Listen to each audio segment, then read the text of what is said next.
Hello दोस्तों, नमस्कार। स्वागत है आपका हमारे YouTube channel free fast stream में। तो आज हम वीडियो नंबर 4 लेकर आए हैं इग्नू के लिए, जिसका चैप्टर नंबर 12 करवाएंगे। तो जैसा कि आप सबको पता है कि हम मोस्ट इम्पॉर्टेंट संभावित जो क्वेश्चन है उन्हीं को करवा रहे हैं हर चैप्टर के, क्योंकि सारी किताबें पढ़ना बहुत ही मुश्किल हो जाएगा एग्जाम में। इसलिए संभावित जो भी प्रश्न हैं उनको हम यहाँ पर करवाएँगे और उसका सोर्स भी बताएँगे। तो चलिए शुरू करते हैं आज की वीडियो। और आज हम कराएंगे चैप्टर नंबर 12, जिसका नाम है शोध के प्रकार। बाकी चैप्टर जो है पिछले वीडियो में करवा दिए हैं। अगर आप मेरे चैनल पे नए हैं तो चैनल को सब्सक्राइब करिए, जिससे आने वाली सभी वीडियो का नोटिफिकेशन आपको सबसे पहले मिले। तो पहला क्वेश्चन है, सामाजिक विज्ञान की समृद्धि में शोध की भूमिका की चर्चा कीजिए। ये क्वेश्चन दिसंबर 2018 में आया हुआ है और इसका सोर्स है पुस्तक 2। पुस्तक 1 मैंने ख़त्म कर दिया था पिछले वीडियो में। अब पुस्तक 2 की जो है शुरुआत किए हैं आज से। तो इसका जो चैप्टर नंबर 12 है उसका 12.2 यानी कि 12.2 जो है उसमें जो है इसका आंसर मिल जाएगा आपको। अगला क्वेश्चन है, शोध के विविध प्रकारों की चर्चा उदाहरण देते हुए कीजिए। ये क्वेश्चन दिसंबर 2018 में आया हुआ है और इसका सोर्स है पुस्तक 2 का चैप्टर नंबर 12 और इसका वो जो टॉपिक है वो 12.3 है। अगला क्वेश्चन है, बुनियादी और अनुप्रयुक्त शोध के अंतर को उदाहरण देते हुए स्पष्ट कीजिए। तो देखिए, ये क्वेश्चन जो है 2 बार आ चुका है, जून 2018 और जून 2013। और इसका सोर्स क्या है, MSO 002 की जो किताब मिली हुई है आपको, उसका चैप्टर नंबर 12 और उसका 12.3 उसमें का ये फर्स्ट पार्ट है। फर्स्ट जो पार्ट दिया गया है उसी में इसका आंसर दे दिया गया है, क्योंकि कई प्रकार के जो शोध बताए गए हैं उसमें ये पहला शोध है, बुनियादी और अनुप्रयुक्त।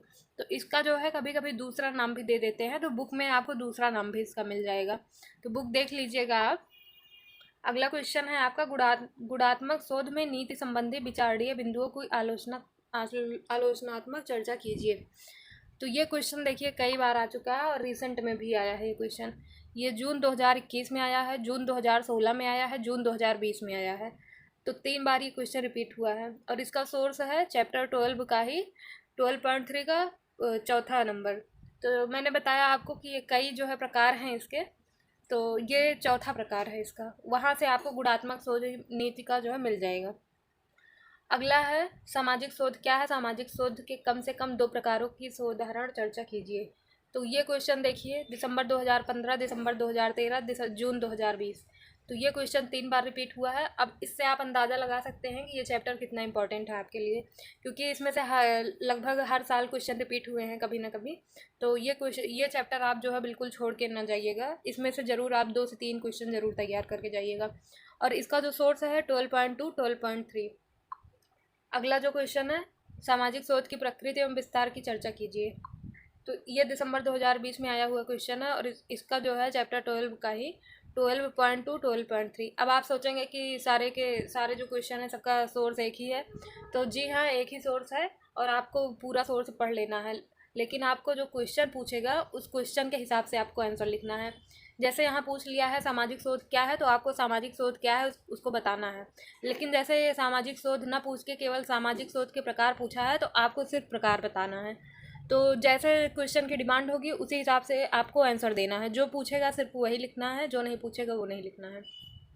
अगला है, समाजशास्त्र में परिमाणात्मक शोध की प्रासंगिकता की चर्चा कीजिए। ये क्वेश्चन दिसंबर 2021, जून 2020 में आया है और इसका जो सोर्स है 12.3 का चौथा पॉइंट। तो अभी आप कहेंगे ऊपर भी मैंने बताया है 12.3 का चौथा पॉइंट।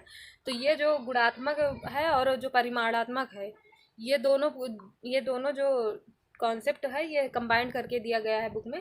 तो इसको पढ़ने के लिए सिर्फ आपको एक टॉपिक पढ़ना है। ये देखिए, ये गुणात्मक और परिमाणात्मक, जिन लोगों के पास बुक होगी वो बुक से मिला लेंगे तो आपको दिख जाएगा कि दोनों जो टॉपिक है इस कंबाइंड करके दिया गया है, लेकिन आपको अलग अलग तैयार करना है, क्योंकि कभी कभी क्वेश्चन में सिर्फ गुणात्मक पूछ लेता है और कभी कभी सिर्फ परिमाणात्मक, और कभी कभी दोनों कंबाइंड करके दे देता है। तो आपको पूरी तरीके से तैयार रहना है। अगला देखते हैं क्वेश्चन।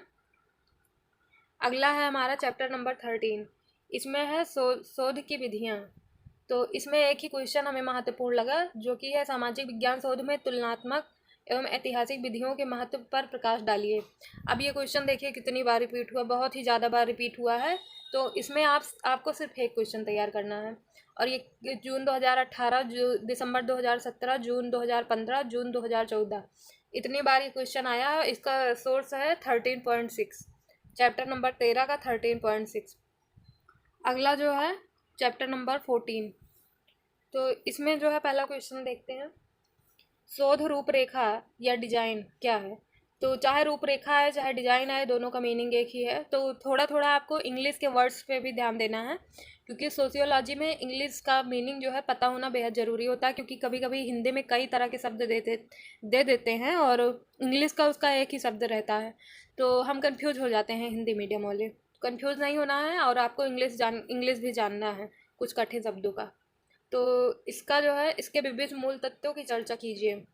ये क्वेश्चन जो है 3 बार आया है, जून 2018, दिसंबर 2017, दिसंबर 2012।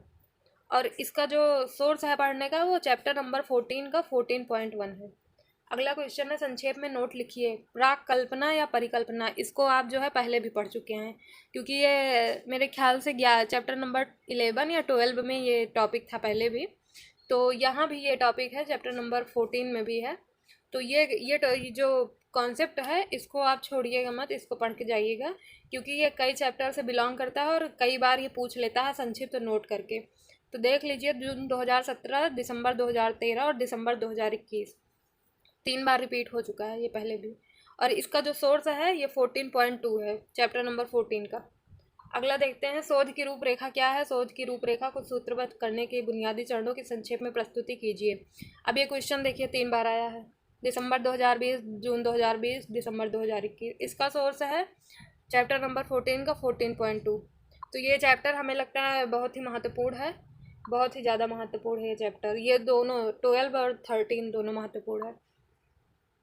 तो नहीं, 12, 13 और 14 तीनों महत्वपूर्ण है ये।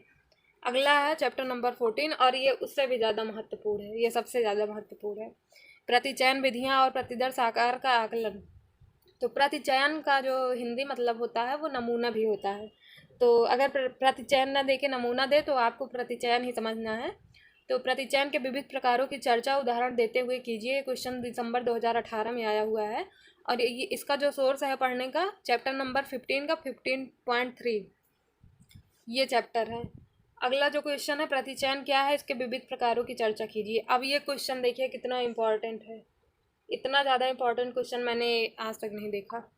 जून 2018, दिसंबर 2017, जून 2017, दिसंबर 2016, दिसंबर 2015, दिसंबर 2014, जून 2021, दिसंबर 2021, जून 2020, दिसंबर 2020। मतलब एक भी साल ये गैप नहीं हुआ है। हर साल हर छः महीने पे जो एग्ज़ाम होता है हर बार पूछा गया है। तो ये क्वेश्चन भी आप तैयार कर लीजिएगा। इसमें देखिए, इसमें कभी कभी प्रतिचयन पूछता है और कभी कभी डायरेक्ट इसका प्रकार दे देता है। तो आपको प्रकार का भी तैयार रखना है और जो है कॉमन भी तैयार रखना है। अगला जो चैप्टर है चैप्टर नंबर 16, केंद्रीय प्रवृत्ति के माप। ये चैप्टर अगर आप पढ़ना चाहे पढ़ सकते हैं, स्किप करना चाहे तो स्किप भी कर सकते हैं। तो मैंने 2 क्वेश्चन इसमें से निकाला है जो इम्पोर्टेंट मुझे दिखा। यह है, सामाजिक शोध में केंद्रीय प्रवृत्ति के मापन के उपयोगों को लिखिए। ये जून 2012 में आया हुआ क्वेश्चन है और इसका जो सोर्स है वो चैप्टर नंबर 16 का 16.6 है। अगला क्वेश्चन है, केंद्रीय प्रवृत्ति के मापों की चर्चा कीजिए। ये क्वेश्चन दिसंबर 2020 में आया हुआ है और इसका जो सोर्स है पढ़ने का वो 16.6 और 16.7 है। तो ये दोनों मिला के जो है आपको लिखना है। तो ये हो गया चैप्टर नंबर 16। अगला जो चैप्टर है उसमें से आपको कुछ भी नहीं पढ़ना है, क्योंकि इसमें से मैंने काफ़ी सर्च किया क्वेश्चन, मुझे कोई क्वेश्चन नहीं दिखा कि चैप्टर नंबर 17 से जो है कोई क्वेश्चन आया है, क्योंकि ये माध्यिका वाला है, थोड़ा इसमें मैथमेटिकल जो है कॉन्सेप्ट है, तो ये नहीं पूछा गया है। तो मैंने जो इम्पोर्टेंट क्वेश्चन थे इतना 17 तक बता दिया आपको। अब अगला जो चैप्टर है उसका वीडियो जो है उसका जो मतलब कॉन्सेप्ट है और जो क्वेश्चन है वो अगले वीडियो में मिलेगा आपको। और अगला वीडियो देखने के लिए मेरे चैनल को सब्सक्राइब करिए, लाइक करिए, शेयर करिए, कमेंट करिए। धन्यवाद, बाय बाय।